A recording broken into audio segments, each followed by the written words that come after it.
અરે કળિયુગની અંધાણી રે સંતો, ન જોઈ હોય તો જોઈ લ્યો, આ બધી છે કળિયુગની અંધાણી. જે આજે વિશ્વમાં એકબીજા દેશો છે એ એકબીજાની સામે યુદ્ધો કરે છે અને ત્રીજા વિશ્વ યુદ્ધની જ્યારે તૈયારી થઈ ગઈ છે, એવી પરિસ્થિતિ થઈ ગઈ છે, ત્યારે મિત્રો આપણને આપણા સૌરાષ્ટ્રની ધરતીના સંતો યાદ આવે છે. શું કામ? કે આગળ આગળ શું થવાનું છે એ લખીને વહી ગયા છે વર્ષો પહેલા. યુદ્ધો તો અત્યારે થાય છે, આવા બધા સમયો તો આપણે અત્યારે જોઈ છે, પણ એ તો હજારો વર્ષ પહેલા લખીને વહી ગયા કે આગળ આગળ બધું આવું થશે. અને જેટલા જેટલા શબ્દો લખ્યા છે એ બધા શબ્દો સાચા પીડ્યા છે. અને ભારત વર્ષની ધરતીમાં એવા હજારો સંતો થયા કે જેને આગમ ભાખ્યા છે, જેને ભવિષ્યવાણીઓ કરી છે. અને એમાંનો એક સૌરાષ્ટ્રની ધરતીનો સંત, જુનાગઢનું નાનકડું એવું ગામ વંથલીમાં મોટો થયેલો એ દેવાયત પંડિત, જેણે એ લખી નાખ્યું કે આજથી 750 વર્ષ પહેલા લખી નાખેલું કે આગળ આગળ આવું બધું થશે. અને ત્રીજા વિશ્વ યુદ્ધની પણ જેણે ભવિષ્યવાણી કરી એની પણ આપણે વાત કરવી છે. પણ આપણે એમ કહી કે દેવાયત પંડિતે ભવિષ્યવાણી કરી, એને આગમ ભાખ્યા, તો એ વાત ખોટી છે. દેવાયત પંડિતે ભવિષ્યવાણી કરી જ નથી, એને માત્ર લખ્યું છે. તો દેવાયત પંડિતનું નામ એવડું મોટું કેમ? એટલે દેવાયત પંડિત જો ભવિષ્યવાણી કરે તો એનું નામ મોટું હોવું જોઈએ. પણ અહીંયા તો દેવાયત પંડિતે ભવિષ્યવાણી કરી જ નથી, તો એનું નામ એવડું મોટું કેમ? લોકો એમ કેમ કહે છે કે દેવાયત પંડિતે આગમ ભાખ્યા? એ આગમ ભાખનારો દેવાયત પંડિત નહીં, પણ દેવાયત પંડિતના ગુરુ શોભાજી હતા. એ સંત શોભાજી હતા, એને ભવિષ્યવાણી કરી હતી. અને દેવાયત પંડિતે એ બધું લખી અને મારીને તમારી સુધી પહોંચાડ્યું કે આ અમારા ગુરુએ આગમ ભાખ્યા છે, આમાં જરાય ખોટું ન પડે. અને આજ સુધી તમે જોઈ લો મિત્રો, દેવાયત પંડિતના એક એક શબ્દો જે લખેલા છે એ ભવિષ્યવાણીઓ સાચી જ પડી છે, પણ ભવિષ્યવાણી ખોટી નથી પડી. પણ શોભાજીએ આ ભવિષ્યવાણી કરી અને દેવાયત પંડિતે તો માત્ર લખ્યું છે. તો શોભાજી કોણ હતા અને શોભાજીએ ક્યારે અને કઈ જગ્યાએ ભવિષ્યવાણી કરી ઈ પહેલા આપણે જાણવું જોઈએ. ભવિષ્યવાણી જો સાંભળવી હોય તો જેણે ભવિષ્યવાણી કરી છે ને એનું આપણે જીવન દર્શન તો થોડુંક જોવું જ જોઈએ. પણ મારે ટૂંકમાં વાત કરવી છે કે એ ભવિષ્યવાણી કઈ જગ્યાએ થઈ હતી, ક્યાં બેઠા હતા, કયા ગામમાં હતા અને કઈ જગ્યાએથી ભવિષ્યવાણી નીકળી હતી, એ આપણે જાણવું જોઈએ.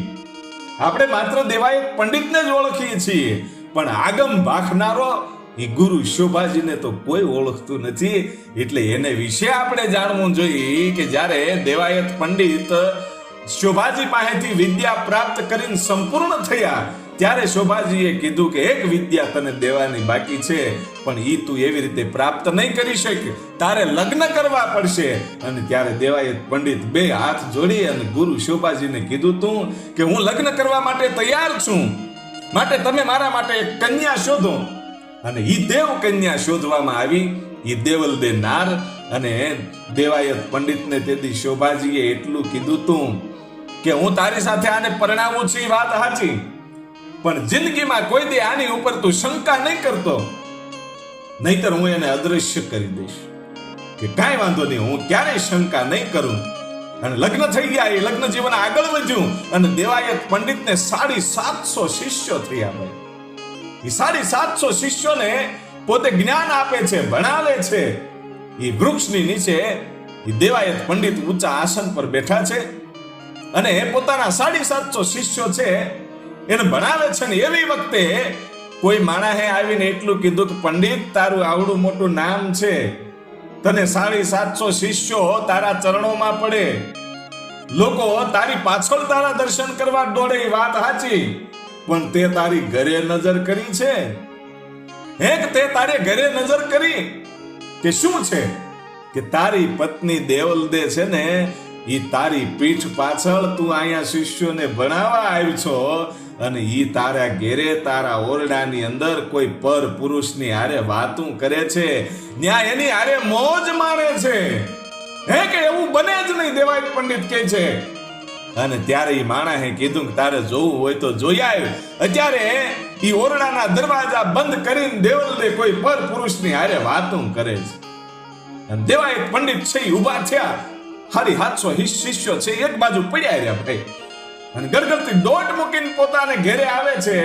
ઈ દરવાજો બંધ છે અને દરવાજે ઊભા રહ્યા તો અંદરથી દેવલદે છે કોઈ હકીકતમાં બીજા પુરુષની સાથે વાત કરે છે. એ અવાજ સંભળાણો ભાઈ, અને એવો ક્રોધ આવ્યો કે મારી પીઠ પાછળ દેવલદે આવું કરે, દેવલદે મને દગો દીધો કહેવાય, અને હવે છોડવું નહીં એમ કરી અને પોતાની અંદર તાકાત પણ ખૂબ હતી. 5 હાથી જેટલી તાકાત દેવાયત પંડિત ધરાવતા હતા, અને પોતાની એક લાત છે દરવાજાને મારી અને દરવાજો તૂટ્યો, ધડીને દઈને દરવાજો હેઠો પીડ્યો. અને જ્યાં નજર ગઈ તો હાથમાં એક તારો લઈ અને દેવલદે બેઠા છે, અને એની સામે પોતાના ગુરુ શોભાજી બેઠા છે, અને ભક્તિની વાતું હાલે છે. ભક્તિની વાતું હાલતી હતી. અને એ વખતે શોભાજી છે ઊભા થઈ ગયા અને કીધું કે દેવાયત, મેં તને કીધું તું, શોભાજી કહે છે કે મેં તને કીધું તું કે તું આ તારી પત્ની સાથે દેવલદે સાથે કોઈ દી શંકા નહીં કરતો, એની ઉપર શંકા નહીં કરતો, પણ તને આજ શંકા ગઈ એટલે અમે હવે જઈએ છીએ. અને અદ્રશ્ય થઈ ગયા ભાઈ, શોભાજી અને દેવલદે છે એ અદ્રશ્ય થઈ ગયા. એટલે ત્યાં ને ત્યાં આંખમાંથી આહુડાની ધાર થઈ, બે હાથ જોડી અને ગુરુને પુકાર કરે છે કે હે ગુરુ શોભાજી, એકવાર મને દર્શન આપો, ખાલી મારે એક પ્રશ્ન પૂછવો છે. અને ત્યારે ગુરુ શોભાજી છે એ પ્રગટ થાય છે અને કહે છે કે બોલ, તારે હું પૂછવું છે? કે મારાથી ભૂલ થઈ ગઈ છે, હું સ્વીકારું છું, પણ તમે દેવલદેને અદ્રશ્ય કરી દીધા, એ દેવલદે મને મળશે ક્યાં? અને ત્યારે શોભાજીએ એટલું જ કીધું કે ઈ નરહરા ગઢમાં મળશે એમ કહી અને શોભાજી અદ્રશ્ય થઈ ગયા. પણ દેવાયત પંડિત વિચાર કરે છે કે આ નરહરો ગઢ આવ્યો ક્યાં, કઈ જગ્યાએ હશે? એ બધું પૂછે એ પહેલા તો શોભાજી છે એ અદ્રશ્ય થઈ ગયા. પછી ખૂબ પ્રાર્થના કરી છતાંય પણ ગુરુએ દર્શન ન આપ્યા. અને પછી નક્કી કર્યું કે ભલે આખું ભારત ભમવું પડે, ગમે ત્યાંથી નરહરો ગઢ ગોતવો છે, એને એમ કે કોઈ ગામડું હશે ભારતનું. અને પોતાના 750 શિષ્યોને લઈ અને રથ ઉપર બેહી અને દેવાયત પંડિત છે એ નરહરો ગઢ ગોતવા માટે નીકળ્યા. અને આખું ભારત ભમ્યા, છતાંય ક્યાંય નરહરો ગઢ મળ્યો નહીં. પણ ઈ ત્યાંથી એકવાર જુનાગઢની બાજુનું મજેવડી નામનું ગામ છે, અને ગામનો ઢાળ ચડતા ચડતા એ રથનો ધરો છે એ તૂટી ગયો, એનું જે રથનું પૈડું છે એ હેઠું પડ્યું. અને ત્યારે દેવાયત પંડિતે પોતાના શિષ્યોને કીધું કે આ મજેવડી ગામમાં ક્યાંક જાઓ, કોઈ લુહાર હોય તો એને કયો આ રથનો ધરો હાંધી દે, આપણે ઉતાવળ છે અને રથનું પૈડું હાંધવું પડશે, આ ધરો હાંધવો પડશે. અને શિષ્યો જાય છે અને ગામમાં દેવતણખી નામનો એ લુહાર હતો, અને લુહારને જઈને કીધું કે આ ધરો હાંધી દો. અને લુહારે કીધું કે આજ તો 11 છે, અમે 11 પાળીએ છીએ, આજે રજા હોય માટે અમે ધરો નહીં હાંધી દઈ. એટલે શિષ્યો છે પાછા આવ્યા અને દેવાયત પંડિતે કીધું કે ગાંડા, એને મારું નામ દેજે, કે દેવાયત પંડિતે કીધું છે ભલે 11 હોય, આજ 11 એને તોડવી પડશે. કે ઈ એમ માને એવો નથી હો, આ લુહાર છે એમ માને એવો નથી. અને ત્યારે દેવાયત પંડિત પોતે આવીને કહે છે કે ભાઈ તારે ધરો હાંધી દેવો પડશે. કે નહીં, આજે મારા માણસોય નથી આવ્યા અને રજા છે માટે હું ધરો નહીં સાંધી દઉં. અને 11 છે અને અમે 11 પાળીએ છીએ, અને જો ધરો હાંધું આ કામ કરું તો મને પાપ લાગે. અને તેથી દેવાયત પંડિતે પોતાના હાથમાં પાણીની અંજલી લઈ અને એટલું કીધું કે આ ધરો હાંધવામાં 11 તોડવામાં જે કાંઈ પાપ લાગે ઈ આ દેવ તણખીને નહીં પણ દેવાયત પંડિતને લાગશે. જાઓ, આ બધુંય પાપ મારી ઉપર લઈ લઉં છું. અને ત્યારે દેવ તણખી લુવાર છે એટલું કે છે કે તમારી વાત સાચી, મને ભલે પાપ ન લાગે, પણ અહીંયા કોઈ માણસો નથી. આ ધરો હાંધવા માટે ઈ ધરો ગરમ થાય પછી એની માથે ગણના ઘા મારવા પડે. અને દેવાયત પંડિત કે છે કે હું એકલો ગણના ઘા મારવા માટે કાફી છું. એક ગણનો ઘા મારું ને તો તમારી જે આ લોખંડની એરણ છે ને એ એરણ પાતાળમાં વહી જાય. અને ત્યારે દેવ તણખી કહે છે કે દેવાયત, અભિમાન કરવા જેવું નથી. તમને તમારી જાતનું અભિમાન થોડુંક આવી ગયું છે, માટે એ ન કરો કે નહીં તમે ધરાને ગરમ કરો અને હમણાં એક ઘા મારું એટલે તમને ખબર પડે કે આ એરણ છે એ પાતાળમાં વહી જાય અને દેવાયત પંડિતની અંદર કેટલી તાકાત છે. અને પછી તો એ ધરો ગરમ કરવામાં આવ્યો અને પછી દેવ તણખીએ કીધું કે મારો ઘા. અને દેવાયત પંડિતે એ ગણનો ઘા માર્યો અને એરણ છે એ પાતાળમાં વહી ગઈ. ભાઈઓ, પાતાળમાં વહી ગઈ, ધરો હંધાણો નહીં. અને પછી દેવ તણખી એટલું કહે છે કે દેવાયત, અભિમાનથી મારેલા ઘા હોય ને એનું પરિણામ નબળું જ આવે. હવે આ તમારો ધરો કેવી રીતે હાંધવો? અને દેવાયત પંડિત ઉભા રહી ગયા. ઓહો, આ તો ખોટું થયું. કે હવે આનો કઈ ઉપાય? કે હા, તમે જે તાકાતથી ગણ માર્યો છે એની કરતા ડબલ તાકાતથી હવે ગણ મારજો અને આ તમારો ધરો ગરમ કરી અને મારી ઘૂંટી ઉપર મૂકું છું. અરે કે એરણ જો પાતાળમાં વહી જતી હોય તો તમારા પગની ઘૂંટી એના ચીથરે ચીથરા ઉડી જાય, ભલે ઉડી જાય. અને એ ધરો છે ગરમ કરી અને જે દેવતણખી લુહાર છે એ પોતાના પગની ઘૂંટી ઉપર રાખ્યું. ભાઈ, અને પગની ઘૂંટી ઉપર રાખ્યા પછી ઘટના એવી બને છે કે દેવાયત પંડિત છે એ ગણના ઘા મારે છે અને ગણના ઘા 2 થી 3 ઘા માર્યા. એ ધરો હંધાઈ ગયો પણ આની ઘૂંટીને એક લોહીનો ટચ્યોય ન નીકળ્યો. ત્યારે દેવાયત પંડિતનું બધું અભિમાન ઉતરી ગયું. અને પછી દેવાયત પંડિતને દેવ તણખી પૂછે છે કે આટલી બધી ઉતાવળ શું છે? અને ત્યારે કહે છે કે મારે તો નરહરો ગઢ ગોતવા નીકળ્યો છું. અને તેથી ખડખડાટ દાંત કાઢીને કીધું કે આ ઘોડિયામાં 6 મહિનાની મારી દીકરી હોતી છે ને ઈ એનો જવાબ તમને આપી દેશે. હે કે હા, કે પૂછો જઈને. અને દેવ તણખીની દીકરી ઈ સતી લીરરબાઈ ઈ 6 મહિનાના હતા. અને એને દેવાયત પંડિતે પ્રશ્ન પૂછ્યો કે નરહરો ગઢ?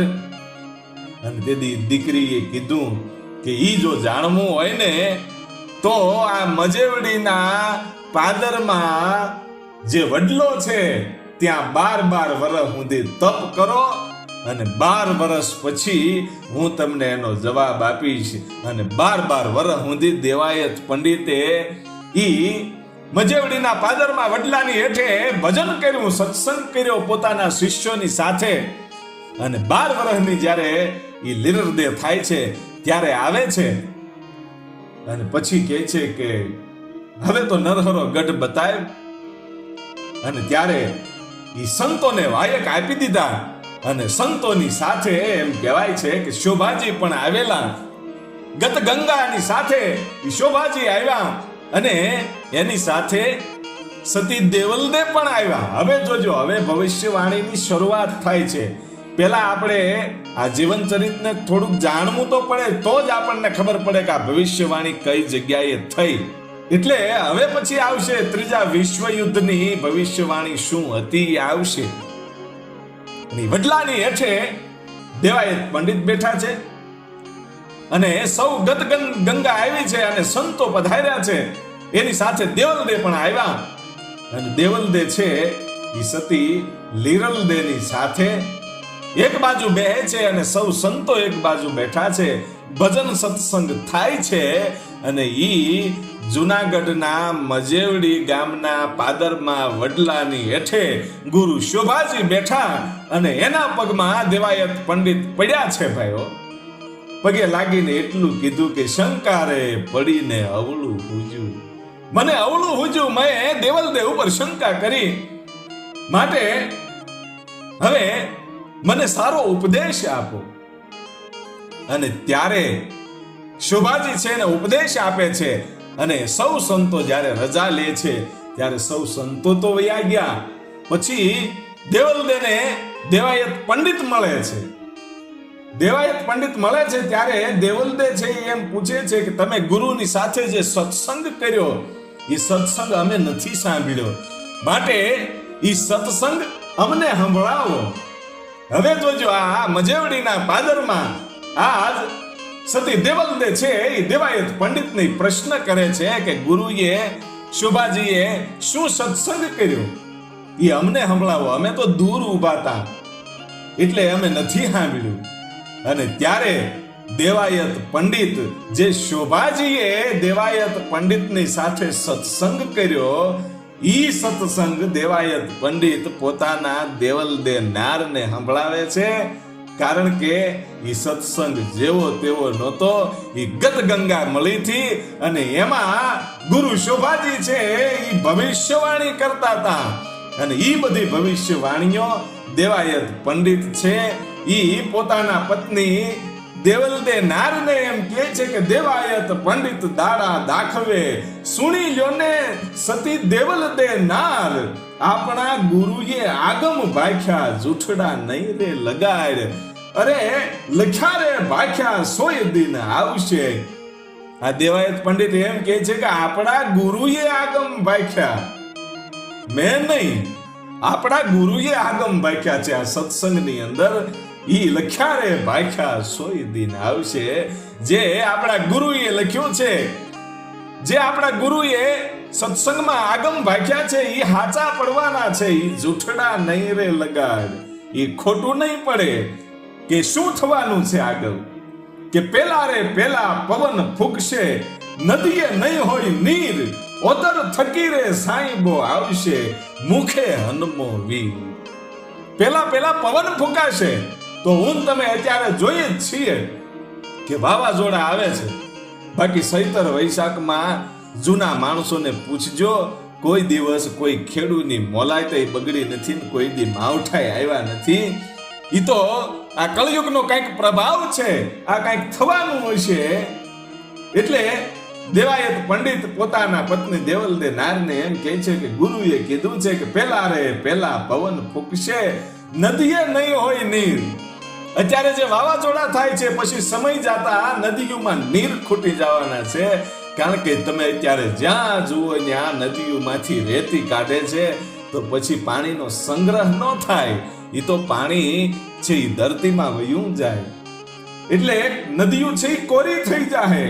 ઉત્તર થકી સાંઈબો આવશે, મુખે હનમો વીર. આ ઉત્તર દિશા છે ને ઈ તો બહુ જોરદાર છે. દરેક ભજનોની માલપા ઉત્તર દિશાનું વર્ણન હશે. ઈ તો મહાપુરુષો જ એનું વર્ણન સમજાવી શકે કે ઉત્તર દિશામાં શું તાકાત છે. ઉત્તર થકી સાંઈબો આવશે, મુખે હનમો વીર. જ્યારે ભગવાન છે એ અવતાર લઈને આવશે ત્યારે એની સાથે એની આગળ હનુમાનજી પણ આવશે.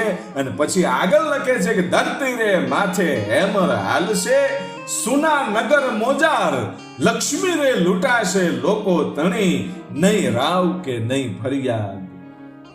જ્યારે ત્રીજા વિશ્વયુદ્ધની પરિસ્થિતિ આજે બની છે ત્યારે આપણને એમ લાગે કે આ ભવિષ્યવાણી કદાચ એના માટે હશે.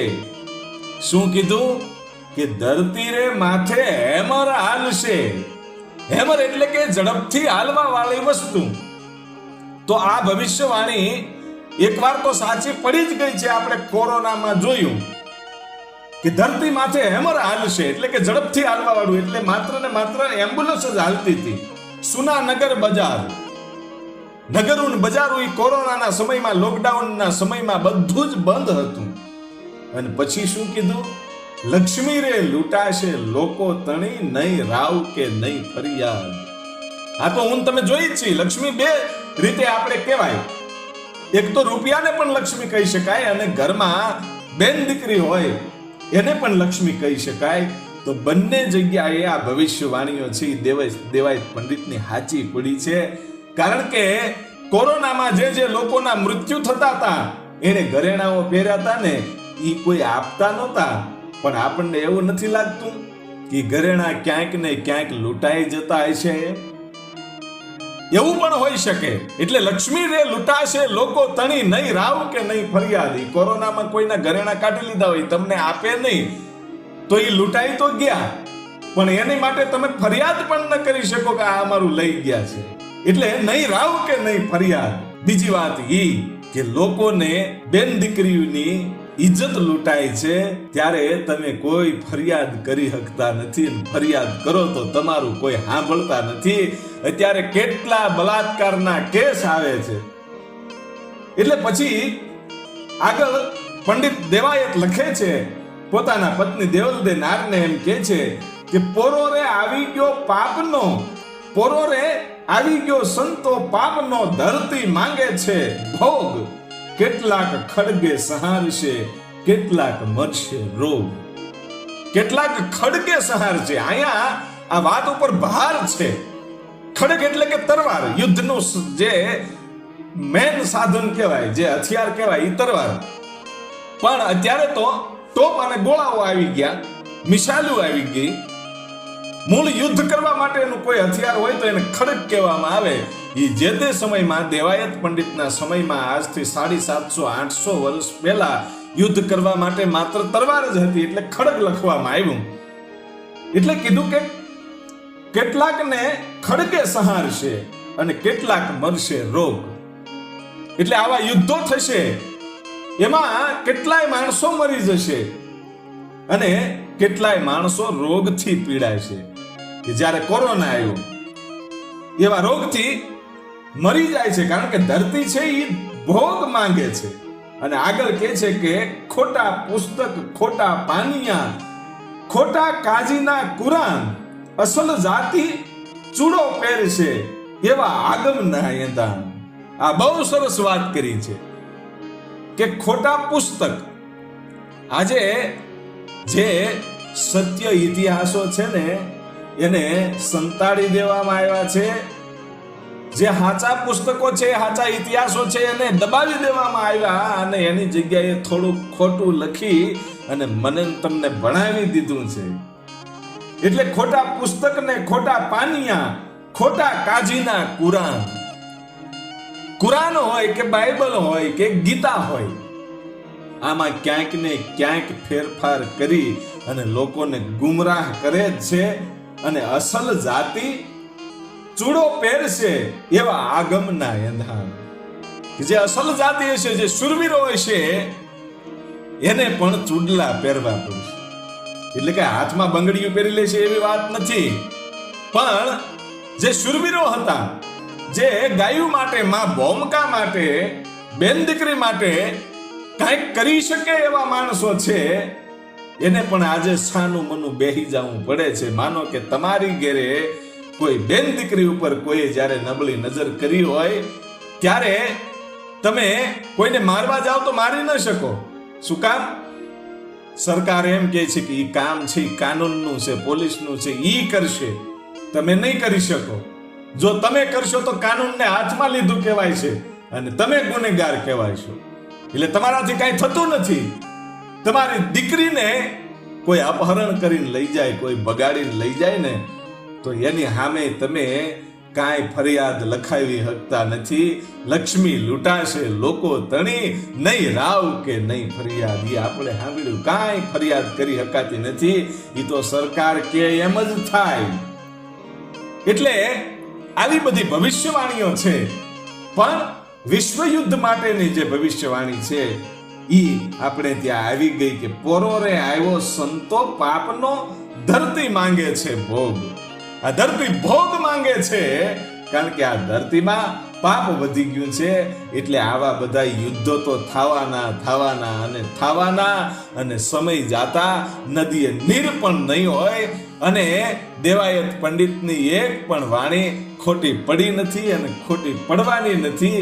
અમુક માણસોએ જૂના સમયમાં જોયું છે, નમો સમય પણ જોયો છે અને આવતો સમય પણ જોવાનો છે. આ કેટલા વર્ષ પહેલા દેવાયત પંડિતે જે લખ્યું છે એ બધું સાચું પડવાનું છે. માટે આનાથી બચવું હોય તો શું કરવું એનો પણ રસ્તો આપ્યો કે આપણે આનાથી બચવું હોય તો માત્ર ને માત્ર દિવસમાં 1 થી 2 વખત પ્રભુનું સ્મરણ કરવું અને કોઈનું ખોટું નહીં કરવાનું. એટલે આ બધા જ જે પાપો છે એ તમને અડી નહીં શકે. કળિયુગ છે એ તમને અડી નહીં શકે. અને આ કળિયુગના પ્રભાવથી તમારે જો બચવું હોય તો એક જ નામ બચાવી શકશે. એ નામ છે રામ. માત્ર ને માત્ર પ્રભુનું સ્મરણ તમને બચાવી શકશે. અને પાપ કરતા ડરો અને બીજાનું સારું ન કરી શકો તો કાંઈ નહીં, કોઈનું નબળું નહીં કરતા. એટલે આ જેટલા પ્રભાવો આવે છે, જેટલા દોર અઘરાઓ આવે છે આપણા જીવનની અંદર, એને બધાને આપણે પાર ઉતરી જઈશું. માટે એક જ નામ સ્મરણ કરો, ઈ છે પ્રભુ શ્રી રામનું નામ. માટે આવી ભવિષ્યવાણીઓ તો દેવાયત પંડિતે બહુ કરી છે, આપણા બીજા સંતોએ પણ કરી છે. એટલે હવે પછી મળીએ છીએ આપણે આગળના ઇતિહાસમાં. ત્યાં સુધી જય માતાજી, જય જોગમાયા.